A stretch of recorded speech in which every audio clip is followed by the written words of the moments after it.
What's up, guys? Mr. Knows Hoops back today with another video, and today we are covering who at this point I think is just about wrapped it up, the Rookie of the Year, Victor Wembanyama, who's averaging 21, 10, and 3 with about almost 4 blocks a game and a steal and a half. This guy is absolutely incredible. But before getting into how Victor has really gotten even better since the beginning of the season, guys, don't forget to leave a like, comment, subscribe. We're at 710 subs. I know we can hit 800 by the end of this month. We have been doing incredible things. So please, please, please don't forget to leave a like, comment, subscribe. And the first thing I really want to talk about is Wemby as a scorer. So I wanted to get deep into this, you guys, but let's get into the clips first, and I'll tell you my findings. So coming up here on this clip, against OKC, a pretty good defensive team, right? We see Keldon Johnson get the ball to operate. They sort of get rid of this action here with Devin Vassell, and they left Jalen Williams here on Victor one-on-one. And I like that he fades away right before Chet could get over, and that's a good shot. And the thing I like about it, too, is it's a low dribble possession, which means that for someone like Victor at times, who, when I have watched the Spurs, it seems the longer he sort of has to dribble the ball around in terms of just like attacking the rim or, operate, that's sort of when things could get messy and out of control. So I think he's at his best with lower dribbles. Obviously, I guess any player could be, but I think for him specifically at this point in his career is probably what's best. So coming up here, he gets the screen, right? Gets it down. Chet attacks at the perimeter. This is actually a tough pass, first of all, right? But the willingness to pass out of it is smart by Victor. So he takes the post-up opportunity, right? Boom, gets him down, loses the ball for half a second, right? But just tough, taking advantage of his size difference, right over, tough hook shot. And again here, what we're going to see is part of what I love about this new game from Victor. Just catch and shoot. Nice and simple. Because some of the threes he used to take before, and I actually done a video on Victor back at the beginning of the season. And one of the things I had said was I think him always operating on off the perimeter in terms of like when Victor would mostly get the ball, he'd be out on the perimeter. That's not how he should be working, at least for now. We see that if he is out there, it's because he's going to catch and shoot or pass quicker after and start a screen action. Like, we're starting to see that Victor is becoming more involved in the offense, which is really good. And then coming up here, right? Victor's going to get the ball, right? And he pushes out in transition, all right? Gets D'Lo to sort of commit to him. He's like, okay, I'll take this. Goes in. At this point, right, the big doesn't commit.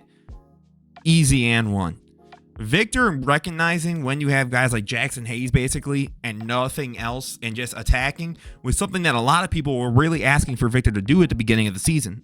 And we're seeing that the IQ is gradually increasing.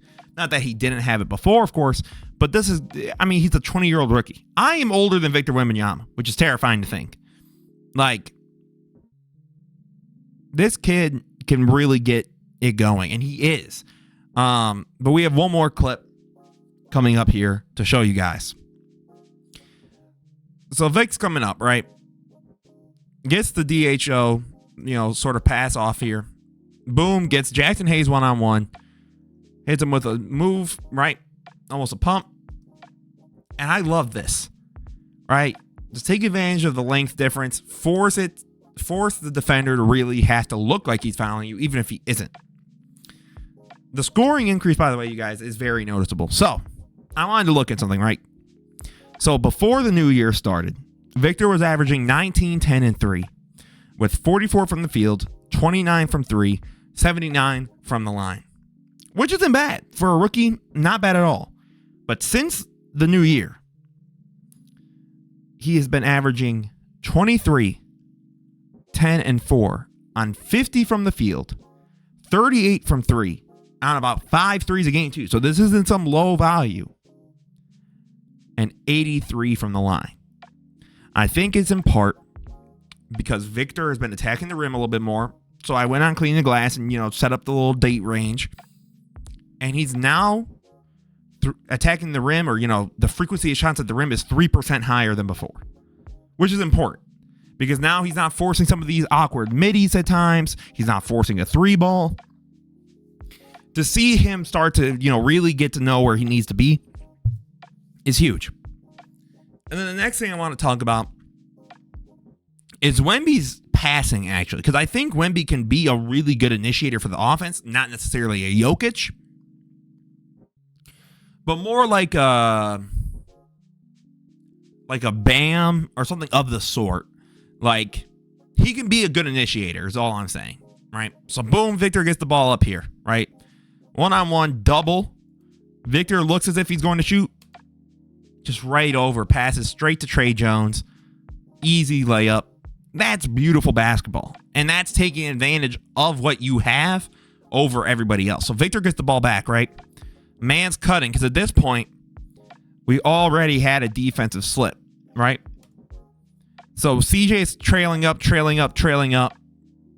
But B.I. is still there. B.I. picks up Trey Jones, which isn't his assignment. So at this point, Trey Jones recognizes this and bolts. Boom, one-on-one, easy bounce pass. Tough finish at the rim, right? But it's the recognition of these players, right? So CJ misses here, right? Ball gets out. They start trying to push. Trey Jones gets the ball out to McDermott, right?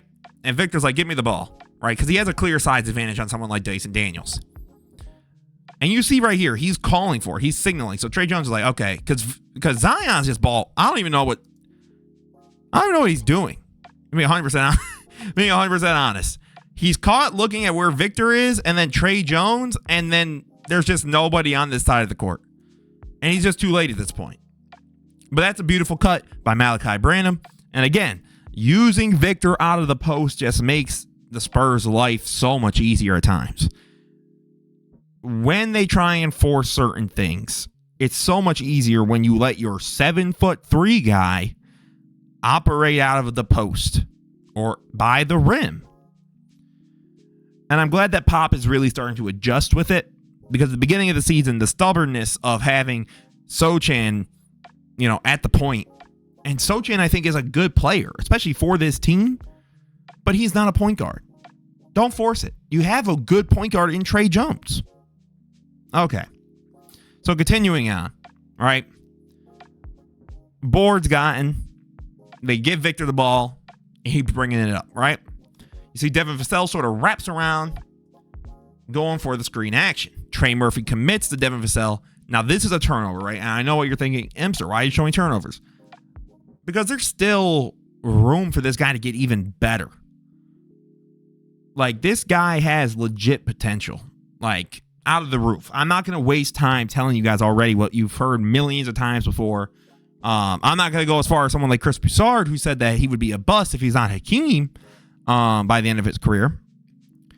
But this action here, right?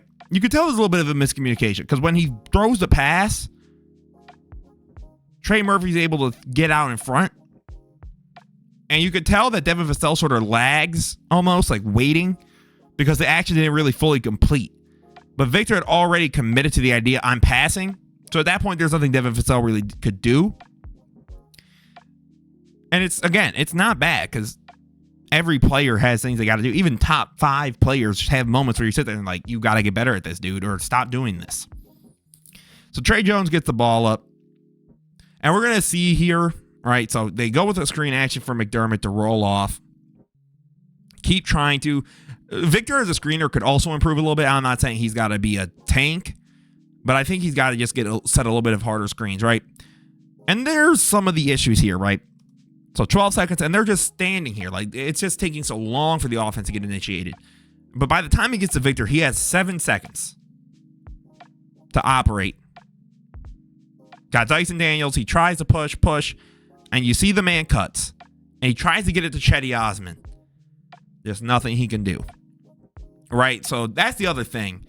I'm trying to also show, and this is for any player, really sometimes look at turnovers or steals or blocks or whatever it is, and remember that sometimes it's not always just that player's fault or even their positive. So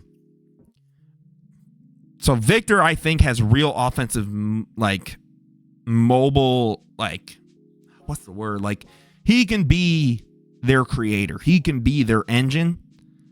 I just think the offensive personnel has to improve a little bit.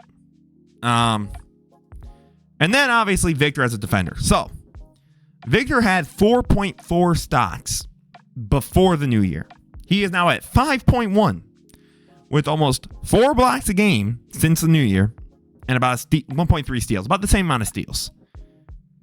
But let's get into why Victor's been so good defensively, aside from obviously the massive difference in size. So you see here the pass off to Monk, and it's the patience, right? He sees Sabonis isn't going up, so he just waits. Keeps his hand with him, tracks him. Beautifully blocked by Victor. And I love, too, that he's able to get these blocks or steals with guys of all different, speeds and sizes, right? So this is actually really good help defensively. And you see Victor kind of reaches over, but then waits for Alex Len to jump up. Doesn't even need to really get off the ground. Beautiful block, help the offense get going quickly. Right? And again, Malik Monk is going to bring the ball up. But Victor just does a really good job recognizing opportunities, right? So you're going to see Alex Len sort of swing by. Fox is going to get the screen action, right? Reject the action. And part of this is on Fox, by the way, because he also had Trey Lyles. But he goes to pass it out by Wemby. Nope. Now, positioning at times, since he is the only guy there, can be rough. So you have almost like this, right, where the board goes back. Unlucky bounce for them. Bounces out, goes back in. But then you have Victor stealing wise and recognizing passing lanes. This is not good ball placement here by Keegan Murray, right? Sabonis sheds the screen, but right into Victor's reach. Just the natural size that Victor has, pause, is more than good enough to recognize these lanes and know when to break them up, right? So even here, Sabonis, you see, tries to get this uncomfortable pass, right? And they try and start it up again. Reinitiate with Sabonis here in the post. Fakes the pass. So Victor sinks, which I actually kind of like because he's forcing something to happen, right? He goes back. Now, obviously, I think part of it is he falls for the bait too. But you see his eyes go back to Sabonis. So he knows at this point Sabonis isn't going to, force this shot. Instead, gets his arm right into the action. And immediately, again, offense is generated. The man, by the way, so I went ahead and looked at this, a -10 on the defense. Which means that, the opponent's points per possession, whatever, it goes down 10. Rudy Gobert this season is at a -4. Now, all defensive stats are not necessarily reflective. I'm not saying that Victor is already better than Rudy defensively. What I am saying is, for him to already have this level of impact defensively, I think is huge. This guy, I think next season will probably be averaging pretty close to what he's got right now. I think you'll see a 2 to 3 point jump.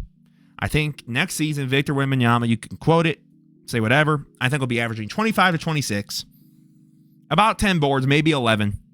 I say 5 assists with 3 blocks. This kid is special. I want to know what you guys think down below. What is Victor showing you guys now that he's really got it going? What do the Spurs do to really help him out, get even better? Do you get rid of the minutes restriction, playing less than 30 a game? What do you guys think should be done? But as always, guys, this was Enter Nose Hoops. Have a beautiful rest of your day. Don't forget to like, comment, subscribe. Thank you all for watching. Have a good one. Peace out.